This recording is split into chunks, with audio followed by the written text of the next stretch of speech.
guys prepare either way for Cameron Petway, and does their offense change any when he's not there? You know, anytime you play a good football team, you want to play against the best players. And again, we have to prepare us if he's going to be there. Whether he's there or not, they know how to run the ball, trust me. They did it at the beginning of the year, sometimes without him. You know, he was a kid that I personally recruited out of Prattville, and he was a really good player. You know, we offered him at the University of Alabama, thought he was a good player. And I always thought that he could be a good running back, and he obviously proved that to be correct. He's really physical, downhill runner. So, I mean, whether he plays or not, they run the ball downhill. So they're going to have ways to do that, whether it's with a quarterback, another running back, or another guy. They're creative. They know what they're doing. This isn't their first time with a running back injured. So we have to prepare either way. The number one thing we got to do is worry about us. We got to tackle. And they got good people to tackle, whether it's him or somebody else. We've got to tackle better and strike blockers and play blocks better because they are really good at running the ball. Coach, one of the breakout stars Saturday was obviously Rodrigo Blankenship. I'm just wondering, you know, obviously he's a walk-on. It appears he's kind of earned that position. Any chance that he has kicked himself into a scholarship, or will that situation change? And have you kind of noticed the sort of popularity with the goggles and all that kind of stuff that he's gained on social media platform?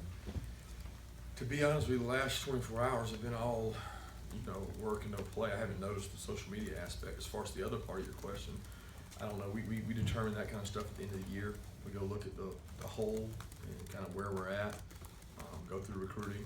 We're obviously in hot pursuit of some good specialists because that's an area we got to improve on. But that'll be based off how he finishes up, the whole picture, where we are. He's certainly done a great job and has gained a lot of confidence, which I'm fired up about. Coach, you talked about after Florida, Jacob needing to trust the pocket and step up. You know, what did you see from how he handled himself against Kentucky, and how important is that going to be against this Auburn defense? Well, his maturation process is what's most important, and him improving week to week. And you know, obviously he's played different calibers of defenses, and that's had a big factor on it. We know this defense is really good, so he's got to play within the system. He's got to understand to put us in the right plays, to make the right decisions with the ball. And sometimes that's throwing the ball away. Sometimes it's not throwing it into coverage. So he continues to improve at that. We're challenging him to do that. I hope playing at home helps him a little bit from the noise standpoint. That's always a factor communication-wise. Not really his composure, but just communication tends to go smoother when he's able to play at home. So I'm hoping all that helps him have a good game.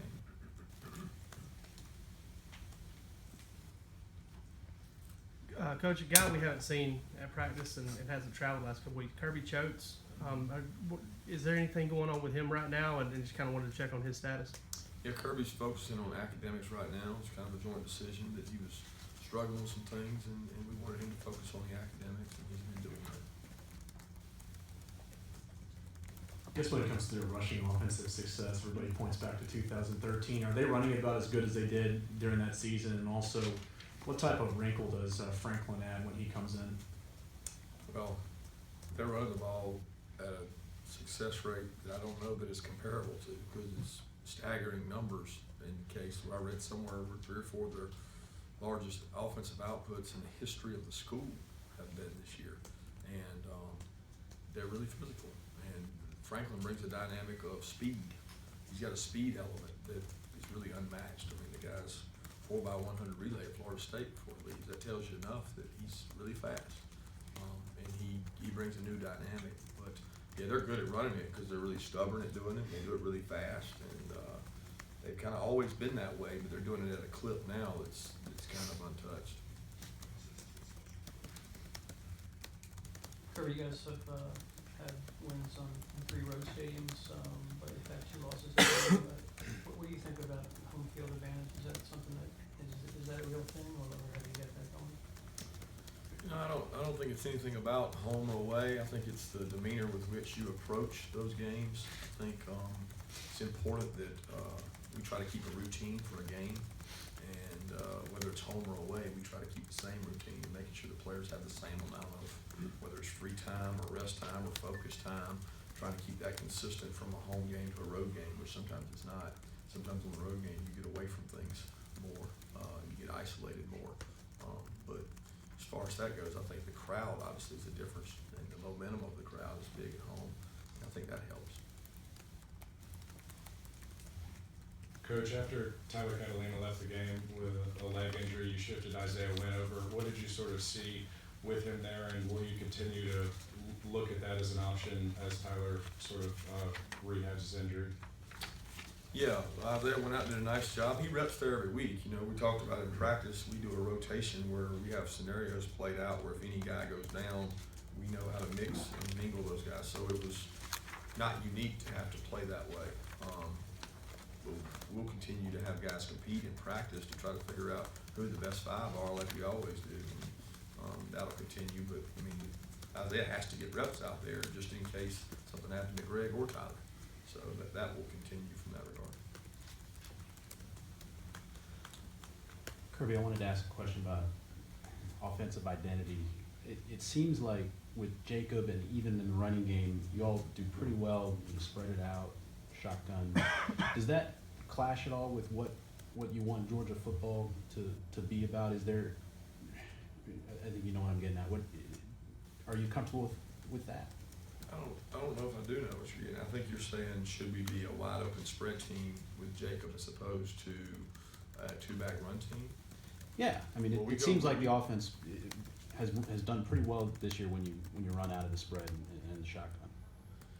Well, we would disagree with that. I think it's been definitely mixed feelings when you're in two-back, because we've had some games we've really done well.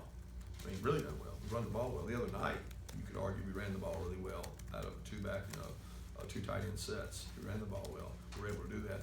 We have not always been successful in spread sets and three open sets. I think some media get misportrayed with 2 minutes in spread.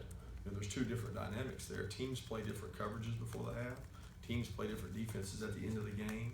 So if you say, well, just look at the opportunities you've been in, opened up sets in the first half when it didn't matter, that's not necessarily true that we've always been successful. We have a game plan every game we go in, just like every team does, that you have, three wide sets and you're able to run certain plays out of them. We have those, and if those work, then I'm great with them, especially if we're not successful in the other. But we have to do what the strengths of our team are, and sometimes that's two-back, sometimes it's not. It really depends on what's working. What I don't want to do is be just one or just the other, and that's where I say the balance and the creativity's got to come from. So if we were just successful all the time in three wide sets, I think we would be in that, but that's not always the case. We have not always been that way. Kirby, given what Georgia lost off the defensive front last year, and given the kind of the youth movement you've got going on there right now, where does John Atkins fit in? What kind of years he having, and how is he as far as being kind of the veteran of that group? Yeah, he is the veteran. He is the leader of the group, and he's a tough kid that his role has increased tremendously because of the loss of those body types. I mean, he's the one guy that I say can play block protection, can strike blockers, but we've used him a lot this year. You'd like to have a rotation, but he's kind of the better guy at stopping the run, and he's improved his stamina. He's improved his weight down a little bit so he can play more snaps, but certainly he's a valuable asset for us because he's kind of the unsung hero of that group because he doesn't get a lot of stats. You spoke after Saturday's game about Jacob being so calm in that late game situation. What can that last drive mean for him as a young quarterback going forward, having that under his belt? Well, I think it's an opportunity to gain confidence, and he's a kid that the more he plays in a game, I think the more confident he gets. He understands what the defense is trying to do to him. Week to week, we get different looks. People play us different in two backs, and they play us in one back, and they play us in three wides, and we try to find out early how they're doing that, and build our game plan off of what they're doing, because everybody's kind of taking a different approach to stopping us in those looks. But he gains more confidence as he goes. He's got a long way to go. He's got to improve. He's got to improve communication. He's got to improve decision making, and that's the parts that we continue to grow in that area. But I certainly think these opportunities at the end of the game give him a chance to show leadership and gain the confidence of the other players. Coach, was Javon Williams' performance against Kentucky something that was just kind of waiting to happen the way he's progressed, or something? Well, I think he's been progressing throughout the year. I mean, I don't look at it as a big outlier because I kind of see him every day in practice. He had a really good off week before the Florida game. He worked hard to play well in the Florida game. Didn't get a lot of opportunities, but he's a kid that we got confidence in, and he's gaining trust. I mean, he and Jacob are gaining a rapport with each other. I think that helps. It'll only grow over time. You know, initially he didn't get the spring ball. He didn't get the spring practice. He didn't get a lot of the time. So it's been a work in progress for him to gain confidence and trust in the system and know what's going on. And he's gotten better each week. Kirby, what's your perspective on this rivalry from when you were a player and comparing it to, going up against Auburn from when you were at Alabama, a different rivalry there?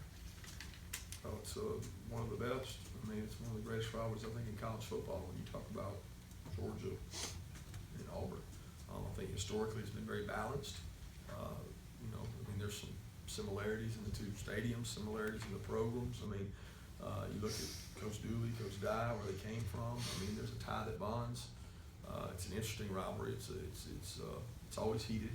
It never ends because it goes on the recruiting trail because both schools recruit the same area primarily. So, I mean, it's an interesting deal, and they got a great program, and I certainly think we do too. So it makes for great college football. Kirby, you mentioned Jacob, but for some of the other freshmen, has improved. Where have they improved, and where do they still show moments of being freshmen? Yeah, I think every game a guy shows improvement, but he also shows that moment of being a freshman. I think every kid has that. You know, there's not been a guy that played a perfect game as a freshman, probably won't ever be. But they all, I mean, we kind of met Sunday. I met with just that group on Sunday after the Florida game, and I expressed to them how much they needed to focus the stretch run because they are an integral part of this team. I think there was 19 of them in this room when I met with them, and I just expressed that, you know, for them right now, they don't understand the importance of this. They're still in that youth of, oh, I got plenty of time here, and they're really playing for the senior class. And it's important that they understand that they take every moment, every rep serious because you're playing for guys in front of you that it could be their last season. So I think that sometimes freshmen hit a wall. We're trying to put our arm around those guys right now and say, look, you can't hit the wall because you're really not a freshman anymore. You're an integral part of this team. You're starting on every special teams. You're playing a ton of snaps. There's a lot of those guys playing that we've got to keep getting better and show improvement with. Coach, with the success of the Auburn running game and since your time as a defensive back, how difficult is it to kind of teach your defensive backs to kind of stay at home on the path instead of wanting to cheat up on that running game since it's been so great for Auburn this year? Yeah, that's just, we call it eye discipline. I mean, your eye discipline has to be on your responsibility. And we had some problems with that the other night where a guy looks at the wrong thing and the ball pops out on him. You know, if you keep your edges and you keep the ball inside the pin, then you usually send it to another defender. So in theory, you should always have two people there to make the tackle and not be in one-on-one situations. But a lot of times guys get mesmerized by emotion or some kind of window dressing, and next thing you know, their eye's in the wrong spot and you don't leverage things properly. Or a guy runs a wheel route down the sideline, you don't see him. It's why they do it. So we talk about discipline all the time. You gotta have disciplined eyes to play defense against Auburn. They do a great job of misdirection stuff. In terms of your own rushing offense, you mentioned last week themes that you noticed when there's been breakdowns in the protection for it. Did you feel like you guys cleaned those up on Saturday? And are you confident that can be, if you did, that can be a theme going forward? You're talking about being able to run the ball. Yeah, I think, again, a lot of that is based on not only who we are or what we run, but who we play. And, you know, the bottom line is the bigger and more physical they are up there, the harder they are to move. So we have to be creative. We have to have the right runs into the right fronts. We have to be stubborn enough to be able to run those, but at the same time allow Jacob to use his strengths and use the wideouts. Look, this is a really good Auburn defense. They have played really well against the run. They've played really well against the pass. They've stopped people. So we're going to have to find ways to be able to run the ball, find ways to be creative and get some plays where maybe you get some easy throws, but that's not easy to do, all right? When you watch their defense, they've got a good defense. But to answer your question, against Kentucky, we were able to run it efficiently because we got a hat on a hat. And if you get a hat on a hat, you'd like to think your back can win on their one tackler for 3 or 4 yards. And, you know, when we did what we were supposed to do, we got a hat on a hat, we usually had a successful play. When we didn't, they stopped us. We're talking about recruiting a second. You've been recruiting against Auburn for quite some time. I imagine this is kind of a big recruiting weekend. A, how big is it? And B, how will you split your time before the game and after? I mean, you've got to prep for the game, plus you've got a lot of recruiting time. Yeah, I think recruiting's always a big part of every game, but especially the bigger home games. It certainly builds up that way, and it'll be no different for us. But we have a designated plan. I've got a certain amount of time before the game, before I meet with officials and meet with the players, that we designate for recruiting time, which is a couple hours, and then we got time after the game because there's not a lot that we can do with our players after the game. So we get a chance to visit and share time with those recruits and their families and make sure they understand the importance they have to us and have a good positive experience while they're here. Coach, sort of on that Auburn-Georgia rivalry, in '96 when '05 lunged at Robert Baker, did the team even notice that happening? And did you have an effect on y'all?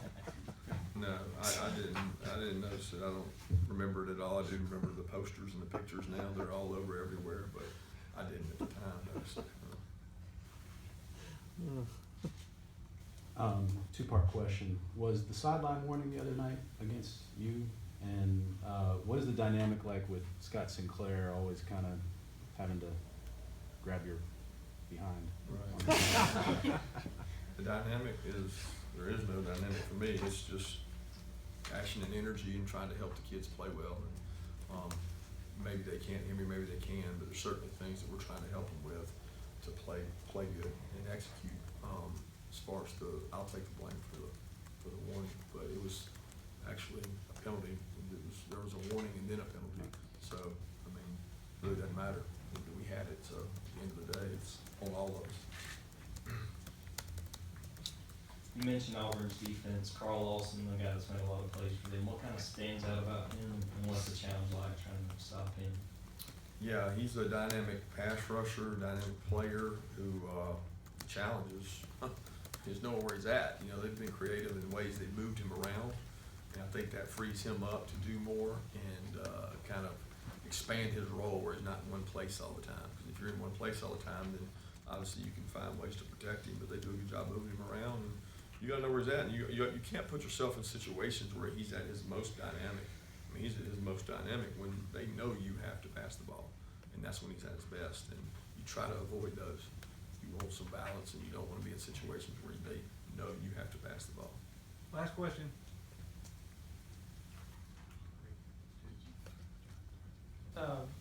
With the offensive play calling for Auburn, have you noticed much of a change? I guess Lashley's doing it now. Not a big change. I think that those two have been together so long that they know what each other wants, and they think very similar. I mean, so many years together. I've played for him, coached with him, been everywhere with him. You know, Rhett does a great job. He always has. He's a really good recruiter. He's a good developer of talent. I mean, and Rhett calls it a good game. I mean, whether it's he or Gus or suggestions are being made, I think that's way overrated. They've got an offensive system they believe in, and they do a good job with it.